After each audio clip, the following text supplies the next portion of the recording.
Alright guys, so how's it going? So, baling is finally done. It took longer. Well, we got our, yesterday I guess it would have been, we got some fucking rain, which we didn't need. It was just enough to wreck the hay. And, it pretty much, well, there was no baling it. So, we, well, the last time I was down here, which was only just a couple hours ago, I think there was about 144 bales. But I don't know what the grand total is because I left before they finished baling all of this. The young guy was here baling a little bit. The plans were, because I mean, the plans kind of changed on us a little bit, but I guess for the worst or better, I don't know. But since the 15's down, and that's a whole nother fucking topic right there to discuss. They were just going to decide to hook the 986 up to my rake, and then I would run that and then just rake the hay with it, because it wasn't going to dry out. Just leaving it. It would have to sit probably for 3-4 days, and then you're at a high risk of molding and rotting, and we can't afford that. But everything fell apart. Well, I think we could have kept going. Well, we didn't even get hooked up to my rake. My rake had a minor breakdown, and I think it might have been the cows that did it. I didn't notice it until last night when I was there servicing the rake, getting my rake ready. And then, well, the young guy's got his rake here. We just decided to use his. Honestly, even though his is more of a pile of piss, he's got a bushing or something out, or a seal, and when you put oil in the gearbox, it bypasses that,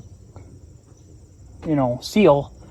So every few hours or every few days or something, you got to add oil to it. But mine doesn't leak as of yet, but I think you can still get them seals. But getting parts for these rakes, I think, are they're a little harder than I thought. So I think we could have kept using my rake, or we could have used my rake instead of his pile of crap. But here's what broke. Anybody know what that is? Any? Do you know? Okay, well, that's your clutch cable. That's what engages or disengages your reel, or some people call it a basket, I guess, but to me it's a reel. This is what turns it on and off. So it snapped.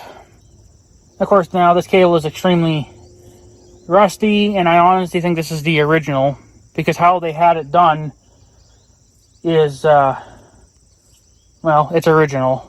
I don't think you can find, well, the cables, you can, freaking this cable.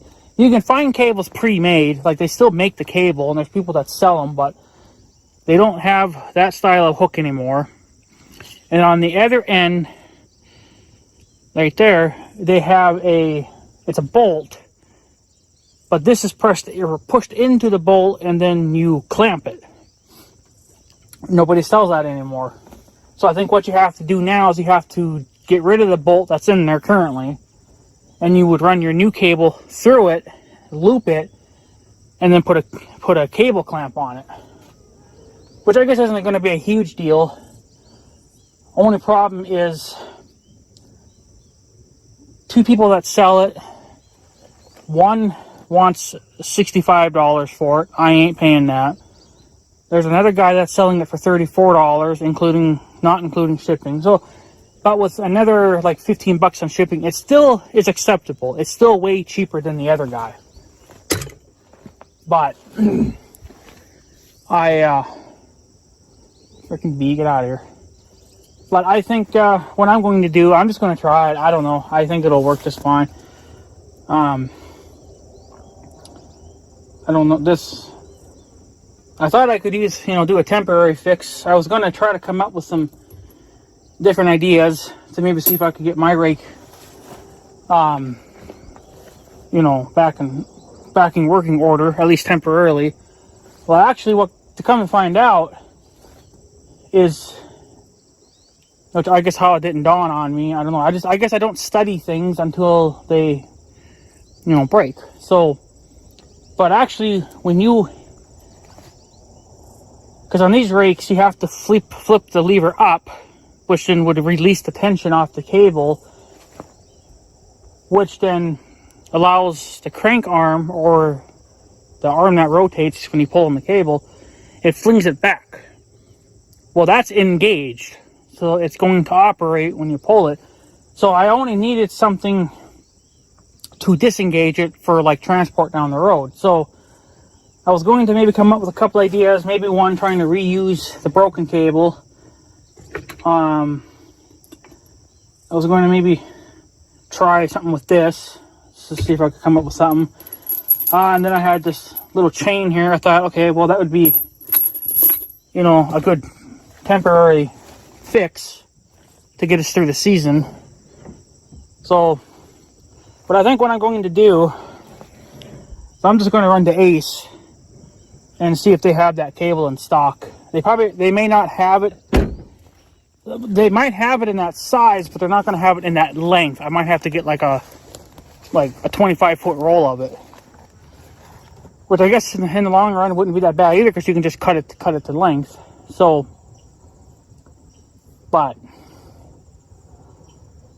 it has to be that size of cable, and then I have to see if they'll sell the cable clamps that'll fit that style of cable.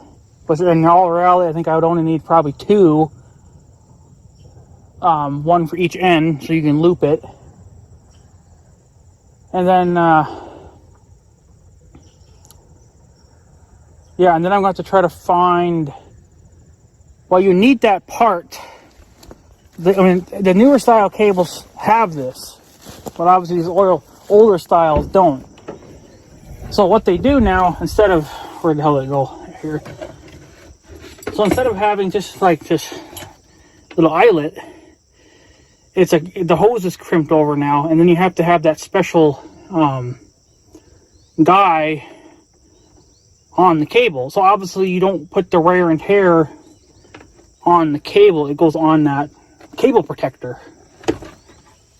So I might try to see if they have some of those. If not, I will just make it do without it. Or I could just, I'll think of something. I guess I could just, fuck it, could even just put a piece of garden hose on it and call it a day done. If I could get smart enough and creative enough to get it to fit that, But, yeah, so well, I didn't rake much hay because the young guy's other son kind of beat me to it. So he ended up raking a lot of this before I could even get out here. But I think he wanted to get some hay baled, or at least test some of the hay. And then today, well, last night, I guess I should say, they unhooked the baler from the rake, or unhooked the baler from the fucking tractor, and then it sat on it all just sat there overnight. So, but then I raked down in here with the 9, so it definitely brings back some memories. I was hoping to get some video of it, but it was like a goddamn pizza party down here, so couldn't really do that. But I did rake a little bit with the 9. I haven't driven the 986 since the old timer retired. This is its second season now, the 986 being in our field. It hadn't been in our field for a number of years. So, but of course the 986 is, she's the way I remember her the last time I drove her. Still a son of a bitch. And it's even worse now because I think I forget what the young guy said. I think it's the main hydraulic pump. If the tractor is idling below 1,000 engine RPMs, the pump is extremely weak. So you get basically no steering, no hydraulics, no brakes, no clutch. Well, I think you would still get a clutch, but the clutch would be done, I guess you could say mechanically. Because that's the way it is on the 15. When you have to start it, you have to manually push the clutch in because I don't have the clutch booster when the tractor's off. You lose all that pressure. So, but you have a neutral safety switch that kind of lets you bypass all that, so that you can start it as long as the tractor's in park or neutral. You can still start it and not need the clutch. So that's the way the 986 has always been. You always had to push the clutch in to start it. The 15 was, it had the safety switch in it for a few years, and then that blew out. The young guy says all you gotta do is buy a switch and replace it. I don't know where that's at or where you buy it. So, because I kind of would like to at least get that thing fixed. I mean, it's not a huge problem. You can still start it. You just gotta, push the clutch in, because that's the problem with these tractors. When you don't have the hydraulic pressure, you don't have that hydraulic booster or the clutch booster to push in the clutch. That's what makes the clutching easy. So basically, every time you want to start them, you have to be the one to put all the power, all the muscle power into pushing the clutch in to get it to start. So, but let's just say it was nice to have a tractor with some air conditioning. The air conditioner wasn't great or anything, but it was, I guess it's acceptable for what it is. It's obviously not as ice cold as the Tahoe, or hell, even the Magnum's colder than that, but something's better than nothing. So, but yeah, so I did a little bit of raking, and they brought, like I said, his rake down. This is a pile of piss. His is a New Holland 55, whereas mine's a 56. So I think it's just a smaller reel, width reel. So, well, technically for what we do, you could get the smallest bar rake in the world, and it would be perfect. Because I think my rake is 9 feet wide, I think. And that's from the end of the basket to the other end of the basket, or the reel, or whatever you want to call it. So, but we don't use the whole width of the bar anyway. We only use the end of it, because all we're doing is flipping the hay over. The young guy said that he actually had to do that trick last year.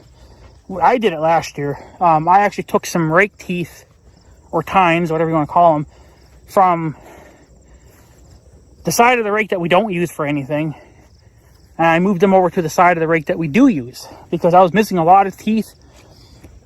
I know I have one that's bent, and that is actually rubbing, so that actually should just be taken off and replaced with a new one, or another good used one, or just get some whole new ones, I guess. But yeah, but the young guy said he had to do that too, because he didn't realize how many teeth were actually broken or missing on his rake. So, but yeah, the only real difference, I guess, like I said, between my rake and his would be the width. It's a much smaller width, and the cranking handles that you would use to crank the reel up, or whatever you want to call the stupid thing. Mine are red, his are yellow. So I guess in that one model, they changed the color scheme a little bit, which I wouldn't care if mine are red or yellow, as long as the stupid thing's functional. you know, it's good. My rake is actually a pretty freaking solid rake, all things considered. Looking at his and comparing it to mine, his is a pile of piss. But it still functions the same way as mine. So, but it threw me off a little bit because I've obviously never raked hay with the 986. And I know some of you guys don't know the 986 because it hasn't been on my channel in years. You'd have to go way back. But the 986 has set it up to be much wider. The wheelbase, or the width, whatever you want to call it. The tires are spread out wider than on my 1586. So it kind of threw me off because your tires have to be almost in a different location compared to the 15. So I was, especially here when I was making my first round, it got interesting real quick. Like, I knew the tractor would still be the same because obviously it's the same tractor as mine. It's just horsepower wise it's way smaller, but that tractor has way more problems shifting than mine. But that's because everything's all freaking slopped out and needs to be rebuilt. So but I don't know if I have the magic touch with these tractors or not. I don't know, maybe these tractors like me, but the young guy has always said that when he's driven it, it always likes to fight him. Well, it used to fight me too back in the day, but I don't know, this time she was playing pretty nice, so I don't know if she was happy to see me or or just felt like being nice to me for once. I don't know, but she could use some love, that old 9, that's for sure. She needs some love inside and out. Ever since the young guy, or the old timer, passed away, the tractor's been kind of just been let go, which is not something you should do considering that your parents owned something. But they all see it as junk because these tractors are getting wore out and a lot of them aren't worth saving anymore. The young guy still doesn't know what he wants to do with the 1086. He wants to put the new clutch in it and do some wiring and get it back up and running again. And then the next time we talk to him, he's like, "Oh, I just want to burn that thing to the ground," you know. So I don't know, but yeah, I think they're over in the cemetery field baling right now. I'll probably go and scope that out when I'm done here. But in this 12-acre piece, there's 23 bales in here alone. I think the highest we've ever gotten out of here was 25. So, or I'm sorry, 20. The highest was 20 and we got 23, so there's 3 extra bales in here. But all together, I don't know what's in here now because this was earlier today. There was 144, which they're not far off because last year we got 148. And there was still a shit ton of windrows left to be baled. Yeah, I think the young guy was hoping for 180. No. The only way you're getting 180 bales or more is a lot of rain and a lot of fertilizer. Then you'll have a fighting chance. But if you're just going to have the field organic, you could say, you know, you're not spraying it, you're not doing this, doing that to it, you're going to get what you get out of it. That's for sure. You're not going to just, you know, you're not just going to get it, you know, a whole shit ton of hay. And here's a little bit of hay that I got left behind. Should have been thrown in the baler. So, that's not much, obviously, but damn mosquitoes. Get out of here. So, yeah, it's a little bit of hay. But there you got little pieces like that scattered about. And the young guy said that that this year, well, I guess it's every year, when you have to flip the windrows over, you know, to dry them, he says that those damn belt balers absolutely refuse to eat any of this hay. That he's always plugging or you know, whatever. So, well, for one, this hay has been sitting here way too long, all the grass, I think, has gotten kind of locked together, and half of this wouldn't even turn over. And you guys have seen that in my past video when I was raking hay. You could see it, like you'd get chunks of hay that would actually flip back over on the wet side. They just refused to ever flip over right, and then it would do that for so many feet. Well, that's just like being a brick. That's where I think the baler would have trouble eating it, because it's all just one big solid chunk, and it's probably too much for the baler right out of the get-go. So, but I don't know. But we're done down here. This farm is officially fucking done. So, what the grand total is, I don't know. But it is what it is. So, alright, shut your stupid face. Nobody cares. So, but, yeah, I think it got up to, it was well over 95, and it's so humid out. I'm just sweating and I'm walking around. I have to be in air conditioning of some kind. So, but I can't run this thing forever either, because whatever gas I got left, that's got to last me until, so I can go shopping. So, but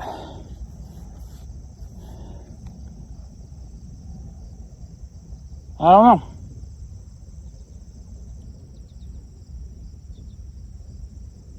I guess at this point it kind of just is what it is. As long as we're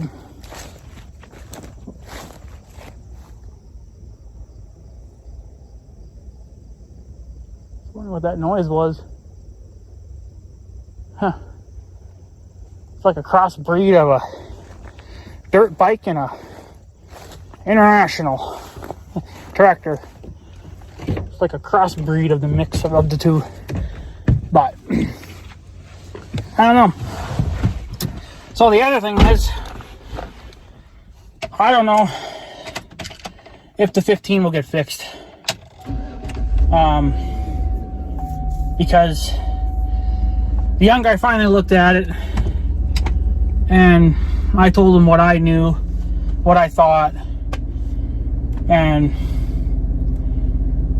it sounds like this is going to be a bigger job than it's going to be worth. I mean, if you're a true,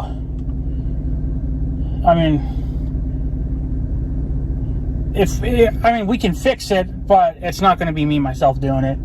It's going to have to get possibly sent.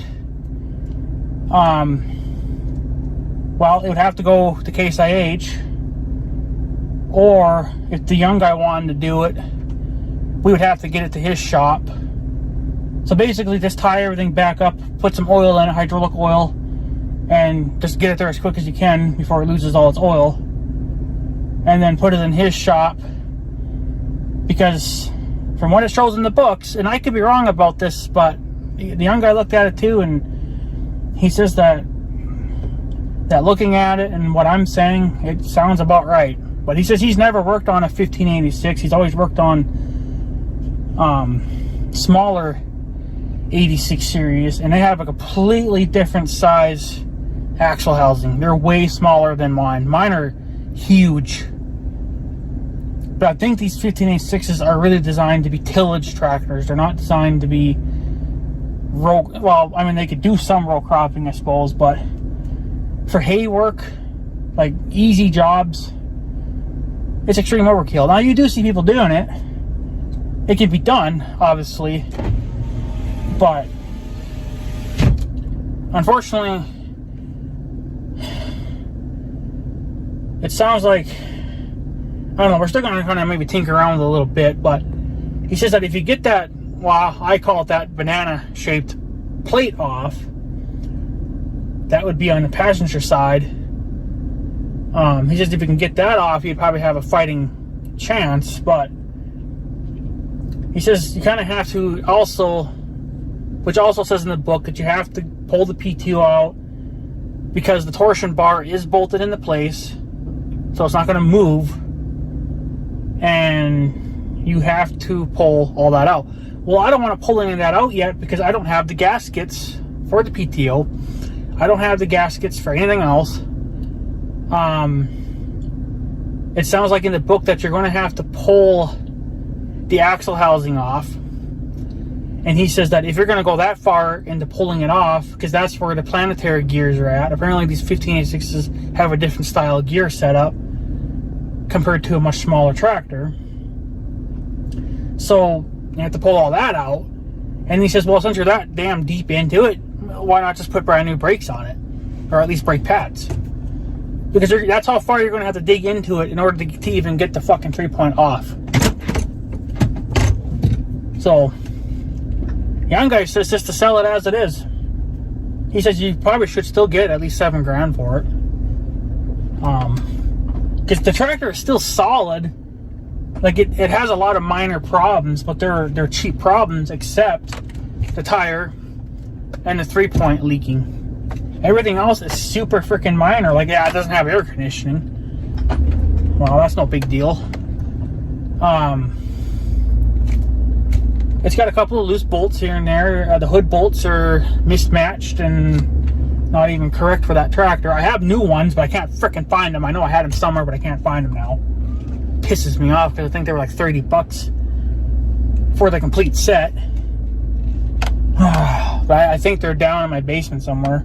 I just can't freaking find them. Because I was going to put all the new hood bolts in it so it would at least look like I'm caring about it. But yeah, the young guy even says too, you're better off selling it because the 986s and, well, the 986 has a completely different setup to what mine is. It's way more convenient. Everything's more open. You can get to it way easier. But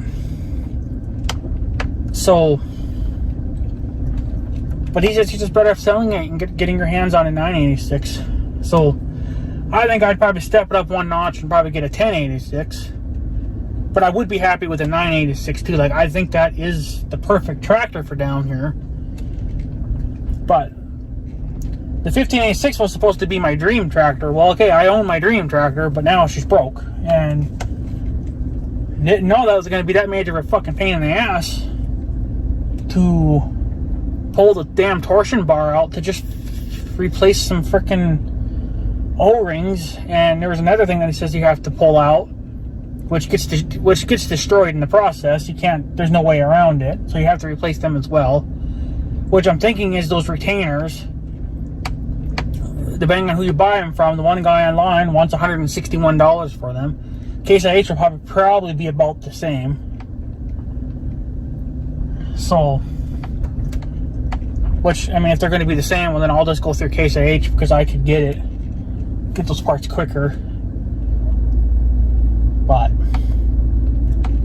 it doesn't really matter because if I was to go buy a 1086 or a 986, where am I going to find one close to home? And I don't want a pile of piss, and I don't want, it has to have the things that I want. And that's the problem with the 1586. It has everything that I want. So I would hate to sell that fucking tractor just due to a blown out tire and a fucking O-ring. You know, that to me just seems like a ridiculous thing to do when you could fix it. But unfortunately, if you do have to pull the, you know, you got to pull the tire off, pull the axle housing off. Okay, you're gonna break all the gaskets for that. So then you got to turn around and order new gaskets. The young guy says you're in that far, you might as well put new brakes in it. Okay, new brake shoes, probably parts for that. You're talking probably well over $1,000 probably in just parts alone. But I don't know. I mean, like, I'm happy with the 15. I don't want to get rid of it just because of those little minor problems. But if I ain't gonna have anybody here to, you know, to fix it, well, I think with the 986 and the 1086, it's actually something I could do myself, and I don't have to actually split the tractor or pull the axle housings off to do what I gotta fucking do, you know. So to me, this sounds like it's going to be a nightmare. I mean, the young guy says it's up to me, but the thing is I have to, I mean, decide, you know, Like, am I going to fix it, or am I just going to send it down the road and go get another one, or I don't know. It's not the words I wanted to hear. But I guess what do you do, you know? So, but I can tell you now, probably won't ever be buying another 1586 again. No, it'll probably always be a 1086 or a 986, or I'm not even sure if I don't even know if I want a 1486, because I imagine the 1486s have the same everything in the back to the, you know, that's the same as a 1586. So I got to stick around that 1086 to 986 range, which is really more ideal for our farm anyway, because we don't need a high horsepower tractor. But to find those tractors, I don't know. I just happened to get extremely lucky with the 15, and, you know, and jumped on it. So, and then the young guy, he wants to give me the old timers round baler, the old 851, which I thought was a pile of piss. I mean, it was used up to the last year there of the old timer, but the pickup head was never right. I mean, the baler still worked. It just, the pickup head never spun right. So I don't know if it's just, you know, something's out of alignment or something's broke or what. I don't know, but like, it still made bales, but I don't know. I don't know if it would handle being ran wide open, because the old timer